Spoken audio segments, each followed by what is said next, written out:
नमस्कार, डिजिटल आदिवासी पोर्टलवर पुन्हा ॲपल स्वागत आहे. पाहूया आजच्या बातम्या. अक्कलकुवा शहरात एकाच रात्रीतून 5 घरे फोडल्याची घटना समोर आली आहे. अक्कलकुवा पोलीस ठाण्यापासून हाकेच्या अंतरावर असलेल्या परिसरासह पोलीस वसाहतीत या चोऱ्या झाल्या आहेत. यामुळे परिसरात दहशत निर्माण झाली आहे. रविवारी 18 जानेवारी सकाळी ही चोरी उजेडात आली. नंदुरबार तालुक्यातील आराळे येथे व्यायामशाळेचे उद्घाटन शिवसेना जिल्हाप्रमुख ॲडव्होकेट राम रघुवंशी यांच्या हस्ते करण्यात आले.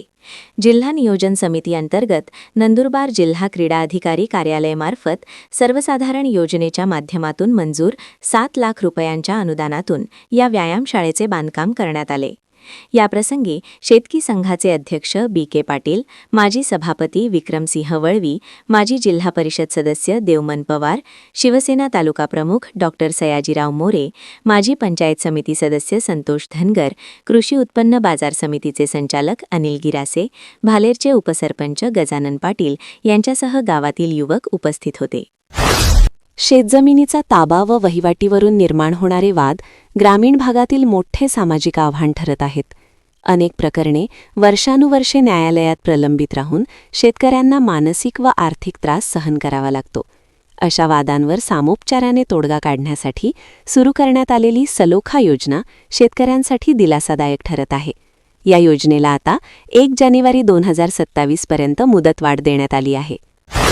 प्रसूतीपूर्व निदान तंत्राचा वापर करून बेकायदेशीररित्या गर्भलिंग निदान करणे, गर्भपात करणे शिक्षेस पात्र आहे. परंतु त्यानंतरही लपून छपून गर्भलिंग निदान आणि गर्भपात करण्यात येत आहे. या संदर्भात आता शासनाने कठोर पावले उचलण्यास सुरुवात केली आहे. बेकायदेशीर गर्भलिंग निदानाची माहिती देणाऱ्यास 1 लाख रुपये बक्षीस देण्यात येणार असून गर्भलिंग निदान करणाऱ्यांवर कठोर कारवाईचा इशारा देण्यात आला आहे. शहादा शहरात गेल्या काही दिवसांपासून वाहतूक कोंडीने नागरिक हैराण झाले होते. या गंभीर समस्येकडे बातमीच्या माध्यमातून लक्ष वेधल्यानंतर प्रशासनाला जाग आली आहे.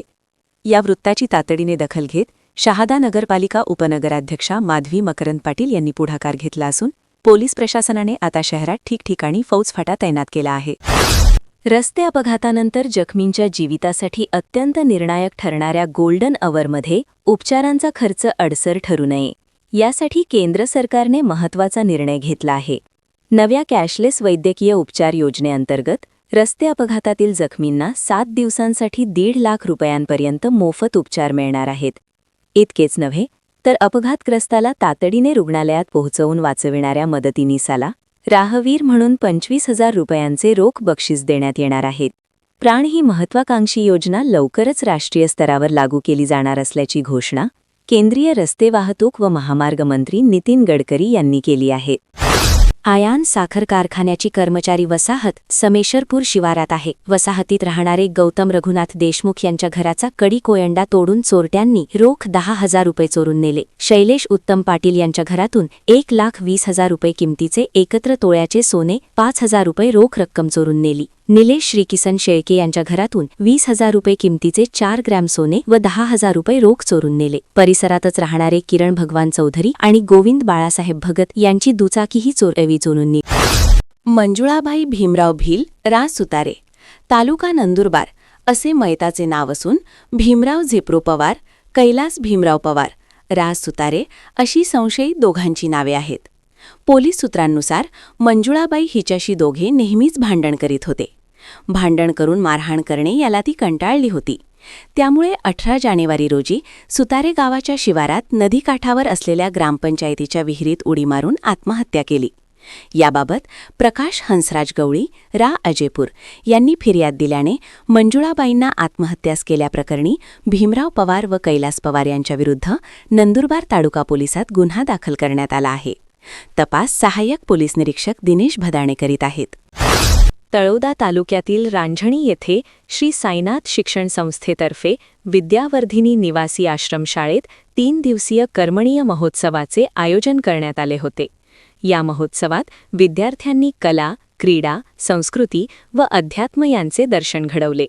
विविध स्पर्धांमध्ये प्रावीण्य मिळवणाऱ्या विद्यार्थ्यांना पारितोषिक देऊन गौरव करण्यात आला. कार्यक्रमाच्या अध्यक्षस्थानी माजी नगराध्यक्ष अजय परदेशी होते.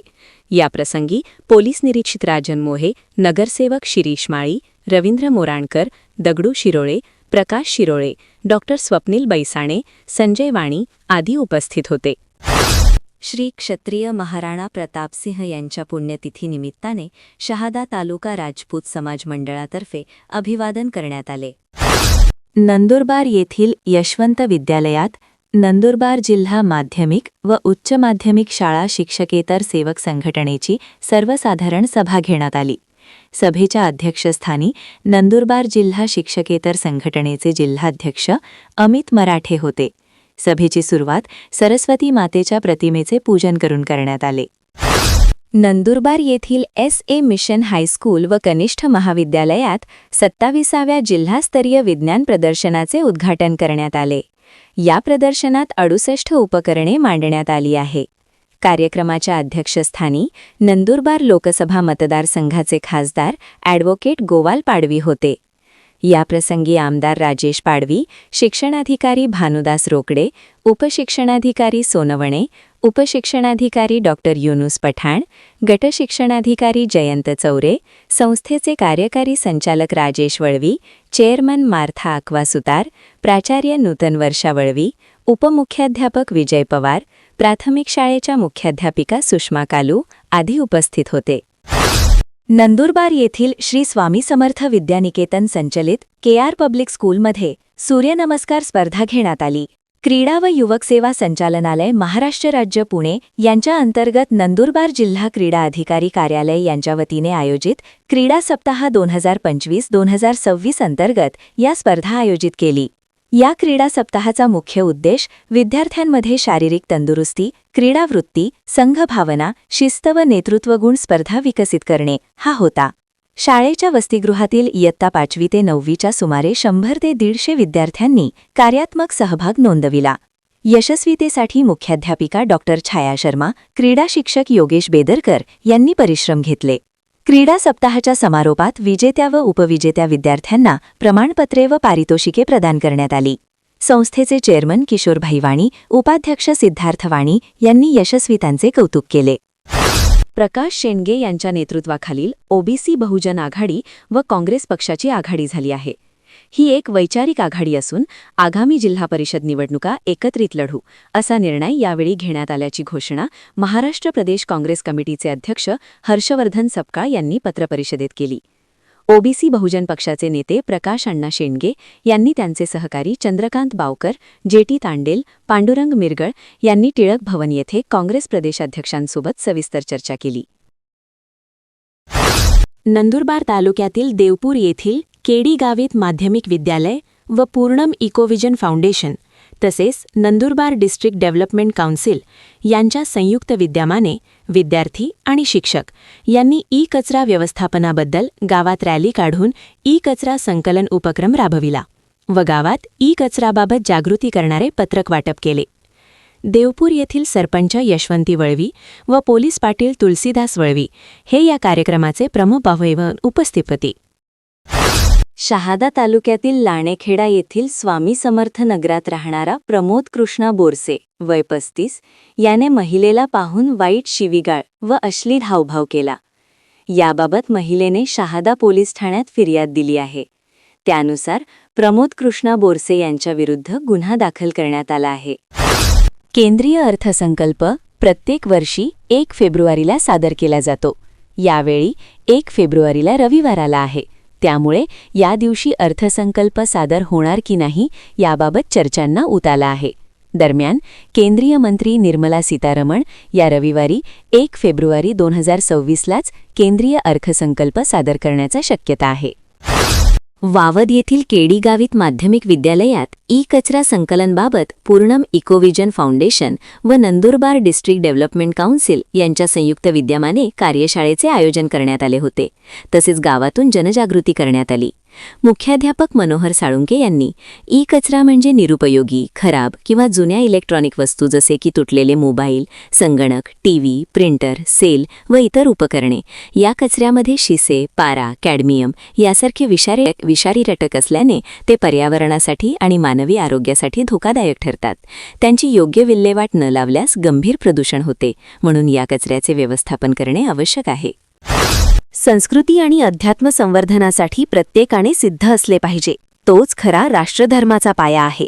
राष्ट्रसुरक्षेच्या दृष्टीने धर्म, अध्यात्म आणि संस्कृतीविषयीच्या धारणा प्रत्येकाने समजून घेतल्या तरच ते शक्य आहे.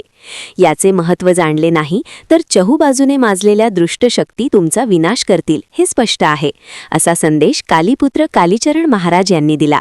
नंदुरबार येथील हिंदू सेवा सहाय्य समितीतर्फे विराट हिंदू धर्म जागृती सभा शहरातील श्रॉफ हायस्कूल मैदानात पार पडली. नवापूर तालुक्यातील बंधारे ग्रामपंचायतीचे लोकनियुक्त सरपंच महादू गावित यांच्या विरोधात 3/4 मताने अविश्वास प्रस्ताव मंजूर झाल्याने या प्रस्तावावर अंतिम निर्णय घेण्यासाठी 27 जानेवारी 2026 रोजी सकाळी 11 वाजता शासकीय माध्यमिक आश्रमशाळा नवीन इमारत बंधारी येथे विशेष ग्रामसभेचे आयोजन करण्यात आले असल्याची माहिती सहाय्यक जिल्हाधिकारी तथा उपविभागीय दंडाधिकारी अंजली शर्मा यांनी कळवले आहे. नंदुरबार तालुक्यातील करणखेडा येथे आजपासून 3 दिवसीय श्रीराम विजय महोत्सवाला प्रारंभ होत असून तयारी पूर्णत्वास आलेली आहे. काल सोमवारी दिवसभर सभा मंडपाचे काम सुरू होते. श्री 108 महंत संत तारादास बापू महाराज यांच्या नेतृत्वाखाली होत असलेल्या धार्मिक कार्यक्रमामुळे परिसरात ढवळून निघालेले आहे. नंदुरबार जिल्हा पोलीस दलातर्फे विना हेल्मेट वाहन चालवण्यावर कारवाई करण्यात येणार आहे, असे इशारा जिल्हा पोलीस अधीक्षक श्रवण दत्त यस यांनी दिला आहे. बँक ऑफ महाराष्ट्राच्या मिनी बँक चालकाच्या घरी चोरी झाल्याची घटना अक्कलकुवा तालुक्यातील कोठलाफळी येथे घडली. यावेळी चोरट्यांनी सोने चांदीच्या दागिन्यांसह 2,81,000चा ऐवज लांबिला. या प्रकरणी अक्कलकुवा पोलीस ठाण्यात गुन्हा दाखल करण्यात आला आहे. अक्कलकुवा तालुक्यातील बर्डी येथे 3 घरांना आग लागल्याची घटना घडलीय. या आगीत लाकडी व कौलारू घरे जळून खाक झाल्याने लाखो रुपयांचं नुकसान झालंय. सुदैवाने कुठलीही दुर्घटना घडलेली नाही, परंतु आदिवासी कुटुंबांचा संसार उघड्यावर आलाय. अशाच नवनवीन बातमीसाठी आपल्या YouTube चॅनल डिजिटल आदिवासी पोर्टलला सबस्क्राईब करून घ्या.